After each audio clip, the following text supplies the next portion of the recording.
नमस्कार, आप देख रहे हैं इंडिया न्यूज उत्तर प्रदेश उत्तराखंड। आपके साथ मैं हूं मोनिका जायसवाल। चारधाम की यात्रा जोरों शोरों से चल रही है। आलम यह है कि चारधाम की यात्रा पर आने वाले श्रद्धालुओं की संख्या में तेजी से इजाफा हो रहा है। केदारनाथ धाम में हजारों की संख्या में श्रद्धालु दर्शन के लिए पहुंच रहे हैं। वहीं धाम में श्रद्धालुओं की भारी भीड़ को देखते हुए प्रदेश सरकार ने केदारनाथ धाम में वीआईपी दर्शन पर रोक लगाने का फैसला लिया। बाबा केदारनाथ के दर्शन करने आ रहे श्रद्धालुओं की भारी भीड़ को नियंत्रित कर शासन और प्रशासन के लिए बड़ी चुनौती बन चुका है। तो वहीं वीआईपी दर्शन से धाम में और भी अधिक भीड़ हो जाती है। इसकी वजह से सरकार ने बाबा केदारनाथ धाम में अब वीआईपी दर्शन पर रोक लगाने का फैसला लिया है। आपको बता दें कि अब वीआईपी गेस्ट और साथ ही सामान्य जो दर्शक वहां पर पहुंच रहे हैं, श्रद्धालु पहुंच रहे हैं, वो अब सामान्य रूप से भगवान के दर्शन कर सकेंगे। अब वीआईपी सुविधाओं पर रोक है। देखिए, हमारा एकमात्र उद्देश्य है कि यात्रा सबके लिए अच्छी हो, सरल हो, सुगम हो। उसको लेकर हमने सभी से अनुरोध किया है कि जब तक अपने स्वास्थ्य का ठीक प्रकार से परीक्षण न कर लें, ठीक प्रकार से उनका स्वास्थ्य ठीक अवस्था में न हो, एक तो मैं सभी से अपील करता हूं कि वो यात्रा प्रारंभ न करें। दूसरा, जो ये दर्शन के लिए अलग से जो वीआईपी विशिष्ट श्रेणी की यात्राएं, दर्शन, वो सारा का सारा हमने सभी के लिए एक समान कर दिया है। सभी लोग एक तरीके से दर्शन करेंगे, कोई वीआईपी। और हमारे साथ दो मेहमान जुड़े हैं जिनसे इस मुद्दे को लेकर बातचीत करेंगे।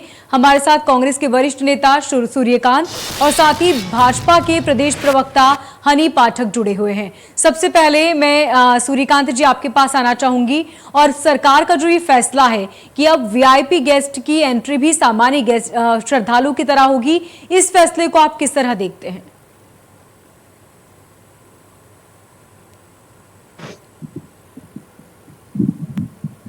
सूर्यकांत जी, आप मेरी आवाज मिल पा रही है आपको? सीएम ने आज जो ये फैसला सुनाया है, इसे आप किस तरह से देखते हैं?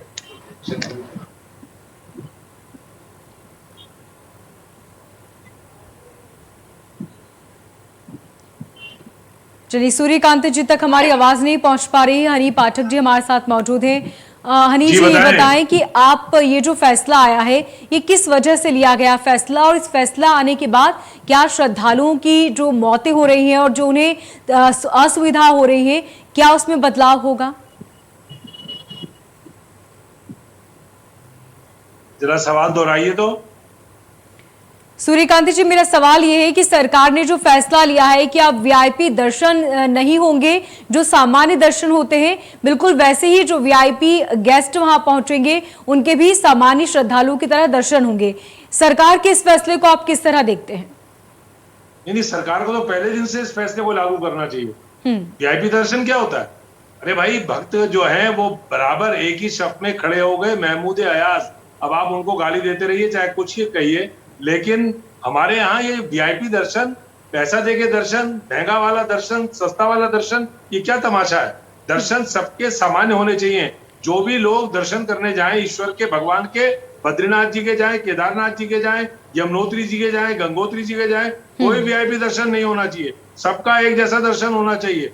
लेकिन सूर्यकांत जी, आप जो बात कर रहे हैं ये बात बिल्कुल सही है, ऐसा ही होना चाहिए, लेकिन हो इसके बिल्कुल उलट रहा है। हम सिर्फ उत्तराखंड की बात नहीं कर रहे, चाहे प्रदेश के किसी भी बड़े मंदिर की बात कर लीजिए, हर जगह वीआईपी श्रद्धालुओं की एंट्री अलग होती है और सामान्य एंट्री अलग। जो सामान्य एंट्री होती है वो बहुत जद्दोजहद के बाद भगवान के दर्शन कर पाते हैं, और जो वीआईपी दर्शन होते हैं वो बहुत ही आसानी से और बहुत ही सुगम हो जाते हैं, क्योंकि वहां पर आपको एक स्पेशल अमाउंट देना। आपकी बात से मैं सहमत हूँ, और हम इसके लिए हनुमान चालीसा का पाठ करेंगे कि पूरे देश के लोग, कितने बड़े वीआईपी हो, कितने बड़े मंत्री हो, प्रधानमंत्री हो, मुख्यमंत्री हो, किसी के लिए विशेष व्यवस्था भगवान के दरबार में नहीं होनी चाहिए। हमारे यहाँ तो उल्टा हो रहा है, गर्भगृह में जाकर के, अंदर जाकर के पूजा हो रही है। गर्भगृह में जाकर के कभी पूजन नहीं होता, लेकिन आप वीआईपी हैं, आप मंत्री हैं, मुख्यमंत्री हैं, प्रधानमंत्री हैं, तो सारे नियम कानून तोड़ करके, प्रथाएं तोड़ करके जो परंपरा चली आ रही है आदि गुरु शंकराचार्य के जमाने से, और आप जाकर के गर्भगृह में पूजा कर रहे हैं, वहां फोटो खिंचवा रहे हैं। बिल्कुल, और इस पर जिम्मेदारी लेनी होगी, फैसला लेना होगा हनुमान चालीसा पढ़ने से नहीं, बल्कि यहाँ पर अपनी जिम्मेदारी समझने से और नियम लागू करने के बाद ही कुछ हो सकता है। हनी पाठक जी भी हमारे साथ जुड़ी हुई हैं। हनी पाठक जी, आप क्या कहना चाहेंगे इस पूरे मामले को लेकर, जो यहाँ पर असुविधाएं हो रही है श्रद्धालुओं को, और 28 मौतें हो चुकी है अब तक, क्या ये फैसला आने के बाद अब असुविधाएं कम होगी श्रद्धालुओं की, और अगर हाँ तो ये फैसला इतनी लेट क्यों लिया गया? देखिए मोनिका जी, पहले तो मैं आपको ये बताना चाहूंगी कि जो 28 मौतें हुई है उससे दुख सिर्फ उनके परिवार वालों को नहीं, पूरा उत्तराखंड उससे दुख के उसमें है, बादल में है।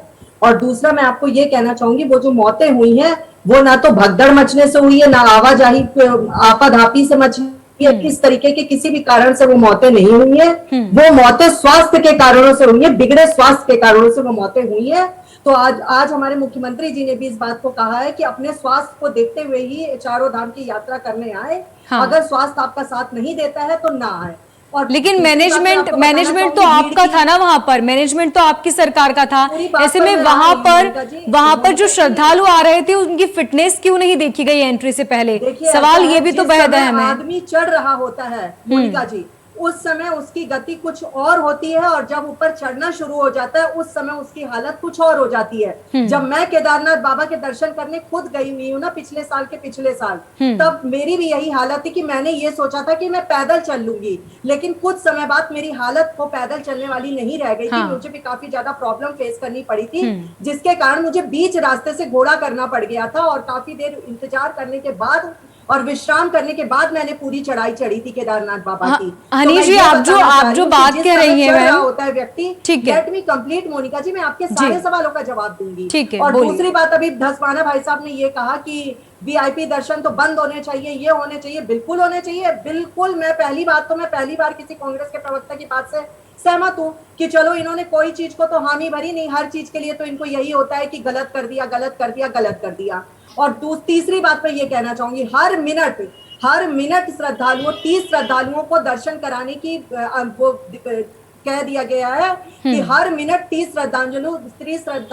श्रद्धालु को दर्शन कराया जाए, और प्रति हर 2 घंटे पे सारे श्रद्धालुओं को दर्शन हो जाने चाहिए।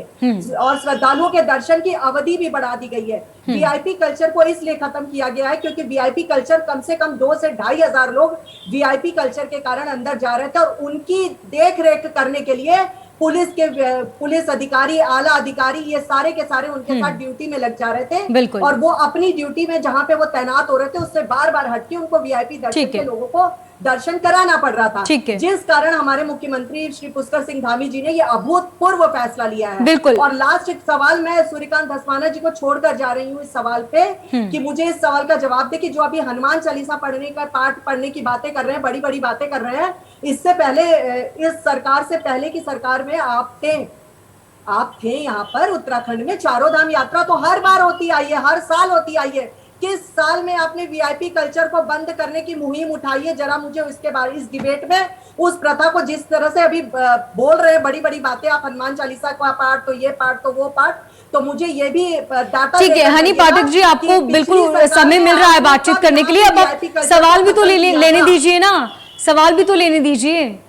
जो आपने बात बोली कि आप मुझे बिल्कुल फिट नजर आ रही हैं, और आपने कहा कि जब वहां पर चढ़ाई करते हैं तब स्थिति कुछ और होती है। जाहिर सी बात है, मैं खुद भी वहां पर पहुंची हूं, तो ऐसे में जिनकी स्थिति आपको नजर आ रही है कि वो ठीक नहीं है, ऐसे में उन्हें क्यों भेजने दिया गया? ये सबसे बड़ा सवाल है। खैर, इस पर भी आएंगे। आपने जो सवाल किया, पहले सूर्यकांत जी से वो सवाल ले लेते हैं। बोलिए सूर्यकांत जी।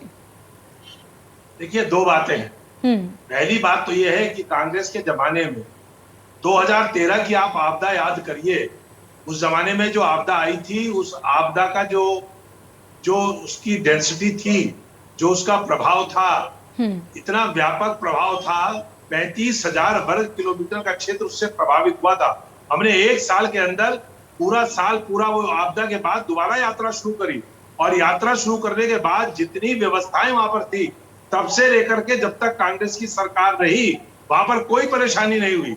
आप ये बताइए कि हर साल, अब ये आप सरकार कब जागी? आपने वीआईपी दर्शन कब बंद किया? जब वहां पर मौतें हो गई, जब 2 दर्जन से ज्यादा मौतें वहां पर हो गई, तब आप जाग रहे हो। तब आपको याद आ रही है कि स्वास्थ्य सेवाएं, अब आप अपना एग्जाम्पल देकर के बता रही हैं।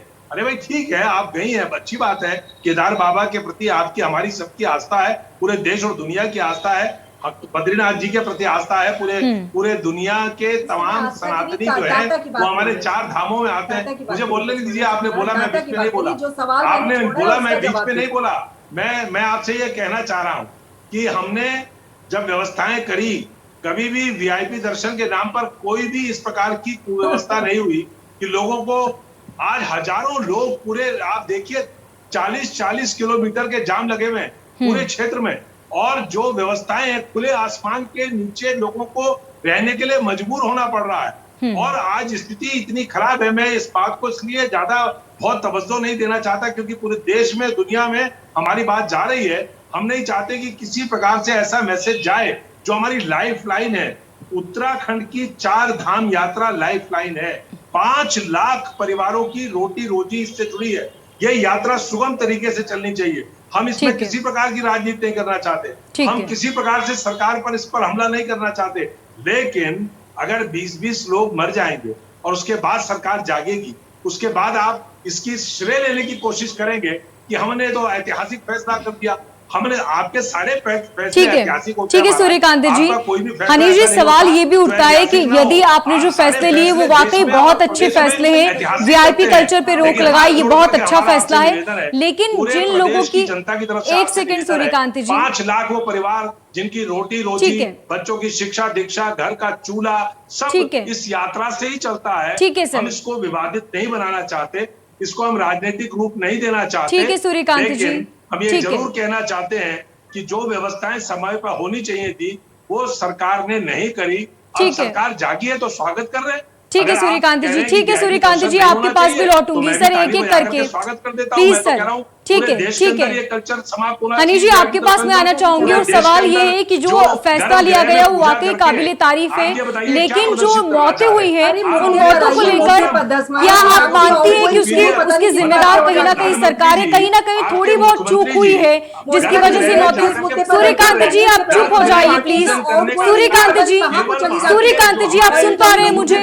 उनको है, उसके अलावा सूर्यकांत जी आप क्या चाहते हैं सर? गर्भगृह पे जिस दिन डिबेट होगी ना उस दिन मैं आपके सामने आकर बैठ जाऊंगी। सूर्यकांत जी 1 सेकंड सर, इनकी आवाज थोड़ी म्यूट की जाए प्लीज। की तरफ चली जाती है। सूर्यकांत जी आप बोले जा रहे हैं, अब सुनिए तो सर।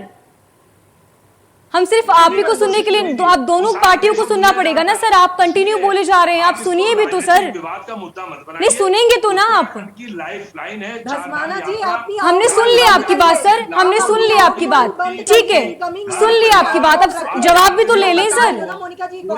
अगर आप इस तरह कंटिन्यू बोलते जाएंगे तो कैसे चलेगा सर? कितना लोगों ने कितनी पकड़ना सही। ठीक है सर, सुन लिया आपकी बात। हनीश जी बोलिए। पूरा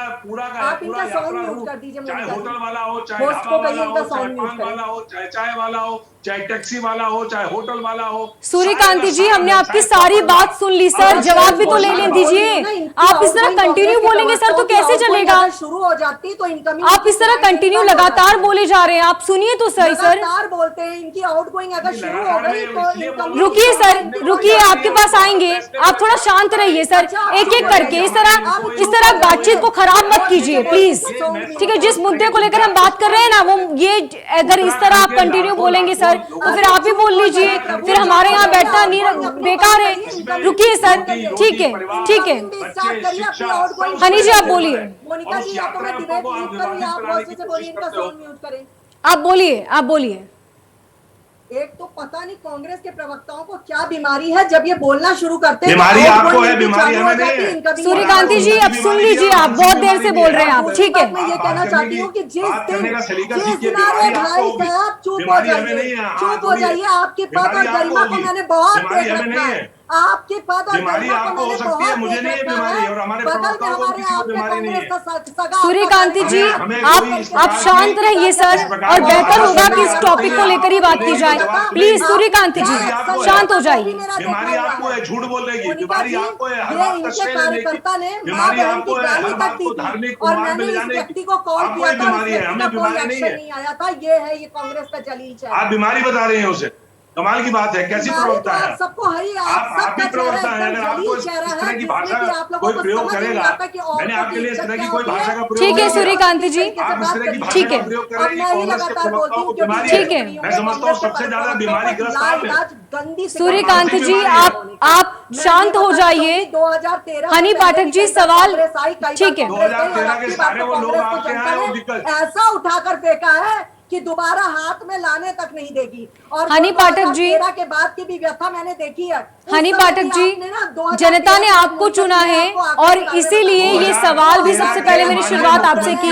हनी पाठक जी, आप एक दूसरे पर अगर आरोप प्रत्यारोप लगाते रहेंगे तो मुद्दे की बात कौन करेगा? लोगों को श्रद्धालुओं को दर्शन करने देना बंद कर दिया था। 2013 हनी पाठक जी, मुख्यमंत्री जी लगातार बोल 2013 में जो मुख्यमंत्री थे आदरणीय विजय भगोड़ा, वो आपकी पार्टी में आज नहीं, अगर इस तरह आप दोनों एक साथ बोलेंगे ना तो इससे ये लग रहा है कि आप इस मुद्दे पर बात ही नहीं करना चाहते, या आपके पास सवाल ही नहीं है, इसलिए आप बरगलाने के लिए एक दूसरे पर आरोप लगा रहे हैं। आप सुनिए तो, आप दोनों एक दूसरे पर आरोप लगाएंगे कैसे चलेगा?